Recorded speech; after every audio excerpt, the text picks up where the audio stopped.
Hi, I'm R.L. Parker, dark fantasy, epic fantasy author, and this is... Kristina Parker, his editor, and spousal unit.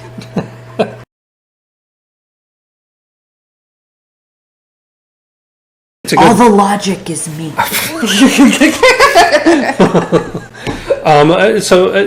One of the women I neglected to mention in the last one, Ariel. Ariel. Man.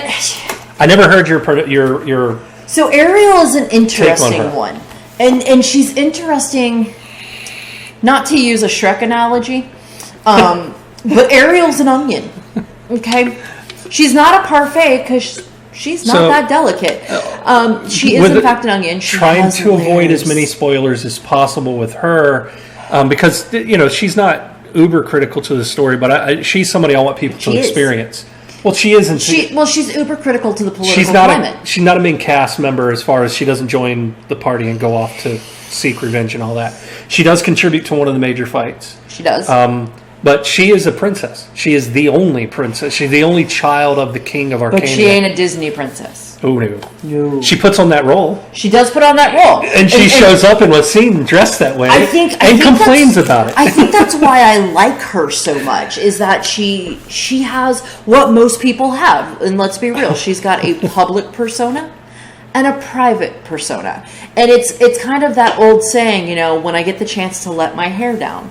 And that's who she is. She knows that she is this kingdom's princess, and that is the way that people see her. And the way she's expected to be. In the gilded carriages, and in the fine clothing, and the dainty footwear, and her hair all done up in curls. She just described how Ariel makes her first appearance in the novel. Yeah. She rolls up to a building, and she steps out of a gilded carriage with gilded gear and golden hair up in a special bun. A coif. And Mordecai walks right up and goes, "Looking mighty snazzy today," or something like that. And she goes, "This is my father's doing, and you know it." Yep. Exactly. And then we get to see her in her own quarters, her own apartments in the castle, so to speak, where she's very different, because she doesn't have to be perfect anymore. Well, she doesn't have to put on the show. And when Mordecai gets in trouble, what's she do? Jump right outside, enchants her horse, races off to save him, wearing her nightgown. Because that's how Ariel is. Well, and exactly. And you realize that she really is this powerhouse of a woman in a really feminine way. And I think... And for anybody that's, this part of her wasn't critical for... Like, I wasn't trying to win any brownie points or trying to win any special marketing or sales badges. It's not in any of my sales and marketing material or anything, because it's not what's important. But to me, it felt like a core to her character, and I think you would agree. This thing I'm going to mention, she's a lesbian, and it felt realistic. And it did for me too. And which, to make something like that feel real for me is actually important. Let's be real, all right? Because I'm not cis-normative. I am. He is. This is just the way that life works out. So while I was a little bit blindsided by a female partner, it felt right. It felt right for her. It made sense, and it was right for her. But as well, there's that whole strife of coming out. There is a little bit of that in there.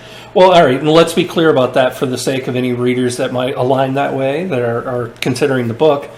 It's not... So the book isn't based on the trials and tribulations of coming out or any of that. No, it's not. I just want to be clear. And then the problem that she's facing isn't that it's not accepted by society. No. It's that the nobles have a certain expectation for progeny. Right. When you become the ruling class. And it's a different way of looking at it. And her father's like, be you in secret, but you need to be able to produce a child or the nobles won't make you the queen. Right. And I suppose for many of my girls, you probably have some of that pressure on you. Yep. Your mom wants to be a grandmother, or your mother-in-law wants to be a grandmother. And, thanks to modern medicine and the vast amounts of children who need to be adopted or fostered, that is still possible. Yep. But we're talking about a world that doesn't really have those sciences. And while there are orphanages and things like that, we're talking about royalty, which does bring its own consequences. They're held to their own standard. Totally different standards, but it is definitely something that we can relate to. Well, and in this case, in the context of Arcania, it's a kingdom that's only been around for 113 years by that point in the novel. Which sounds like a really long time, and it's really not. It's 3 generations. It's three kings. That we're on our 4th king at this point, and that's because the first one died a few months after taking his throne, and the next one died of old age shortly after. And you're rapid fire change of king as far as the perspective goes. But we're talking about a young kingdom that still feels tentative in a lot of ways. It still feels fragile in a lot of ways, and it started off a strong military state. And the nobles have slowly eroded that over the years, depleting the legion. And now they know peace, and they're a little bit complacent. They've known peace for long enough that they're complacent. Yep. And that's what we walk into, is that peace is being shattered, and they're not necessarily prepared. But you enter Lawrence, who is a 17-year-old kid. With dreams of knighthood, with dreams of glory. Let's be real, all right. Until he is literally shoved into what that looks like and what he has to do to achieve that.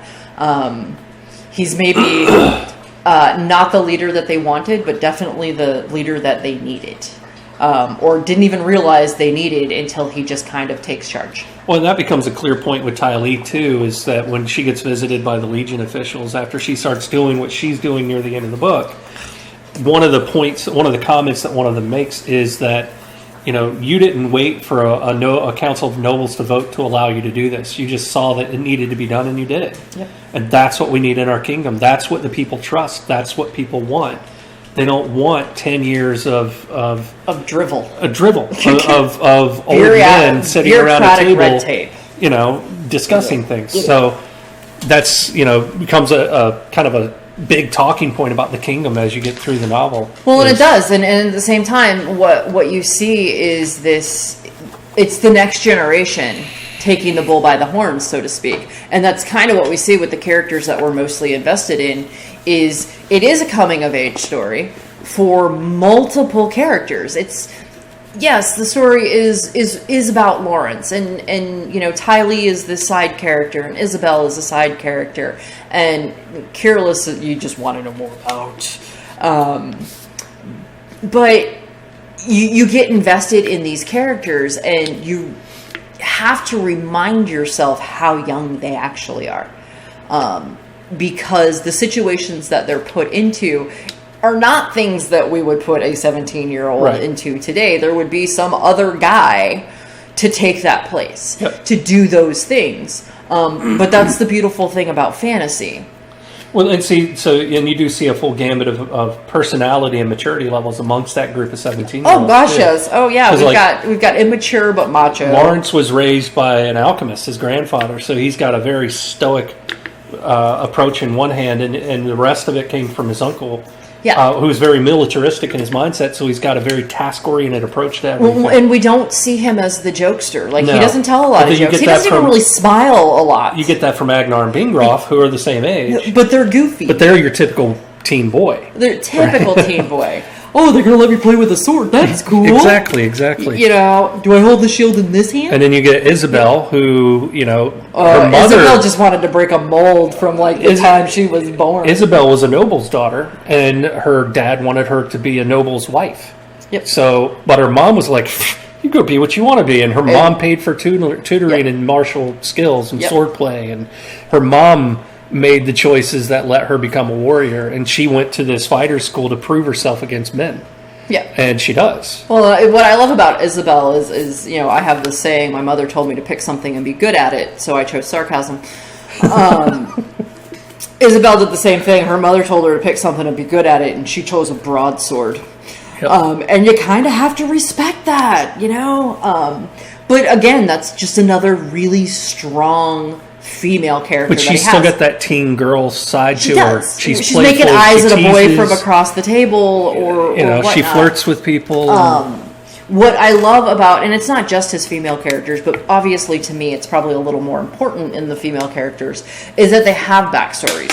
They're well-rounded. He doesn't have a single empty shell character in there. There will be characters that you relate more to, but it is not one of those books where you can close your eyes and put yourself in that character's shoes. Like a certain one with sparkly vampires. And I wasn't going to say that.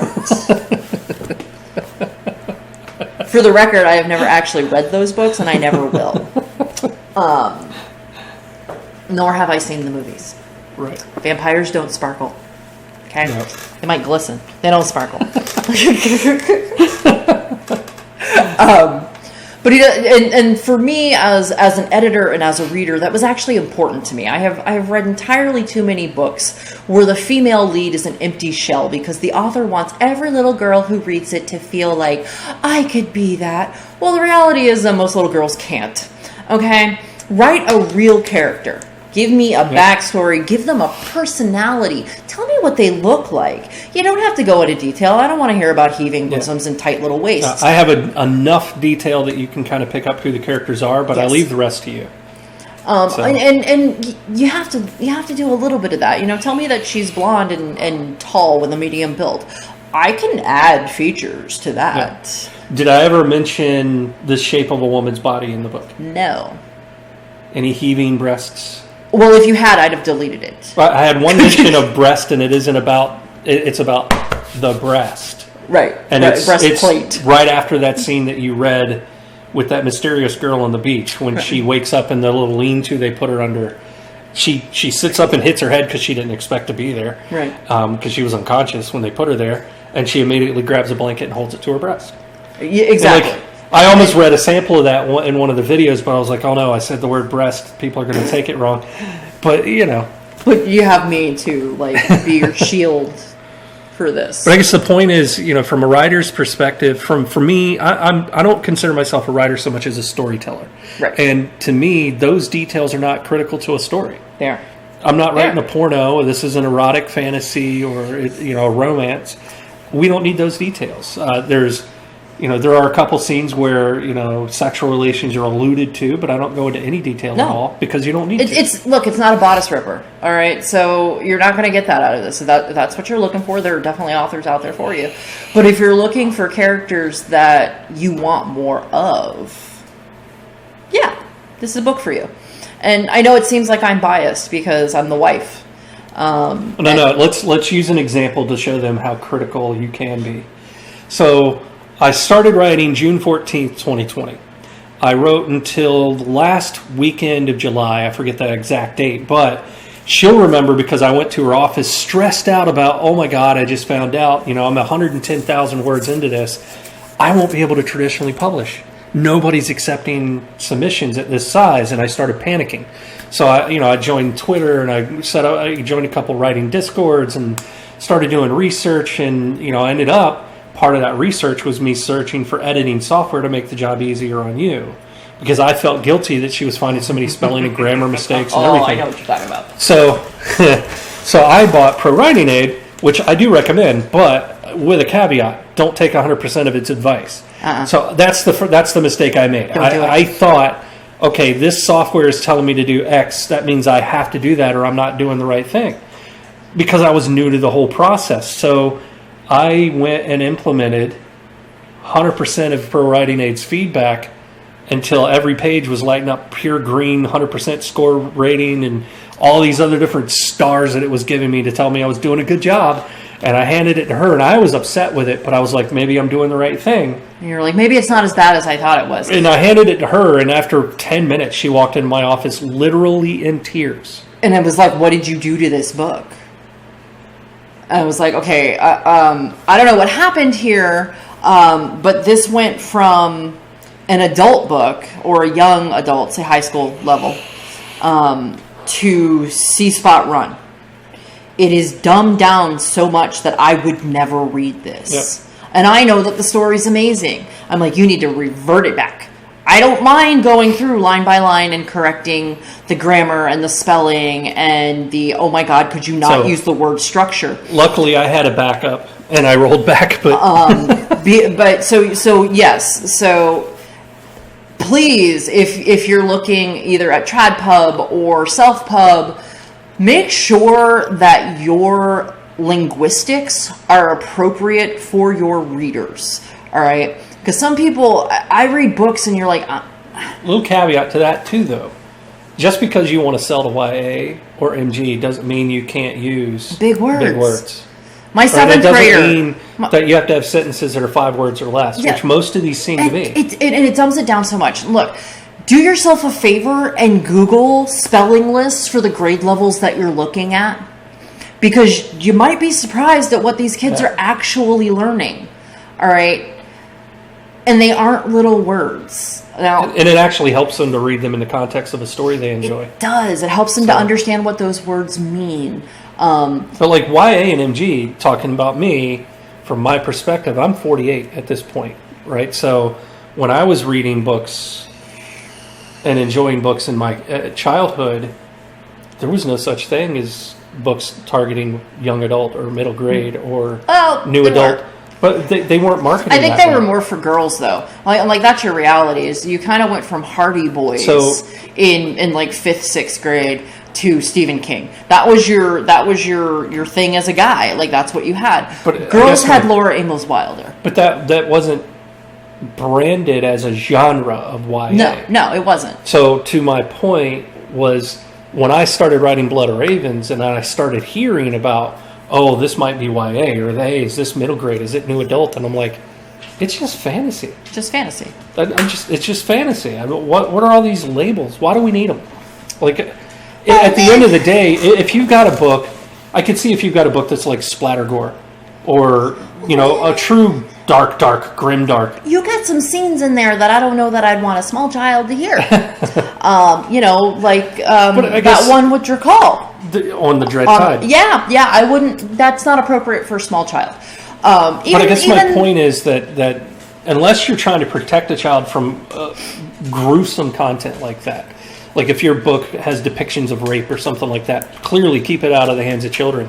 But if you're just writing a fantasy that's a general fantasy tale, I don't see why it can't be read by the entire age gambit. Right.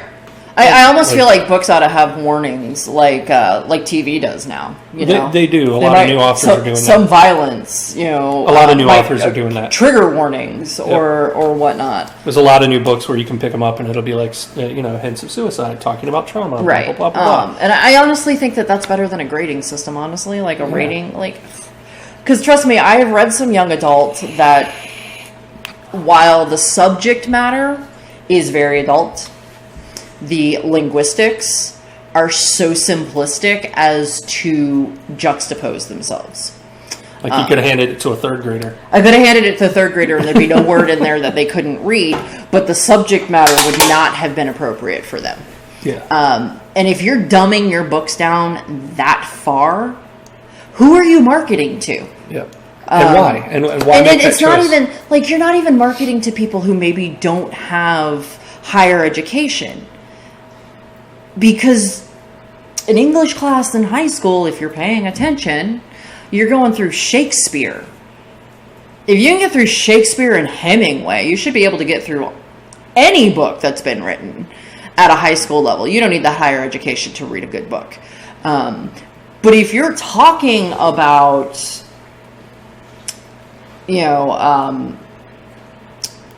selection death with 3rd grade vocabulary, something's not right. Either the author doesn't have the vocabulary to support the subject matter, or they've used pro writing aid and let them dumb it down. Grammarly usually. Use big words, all right? But one of the biggest problems in our society is that our language has stopped evolving.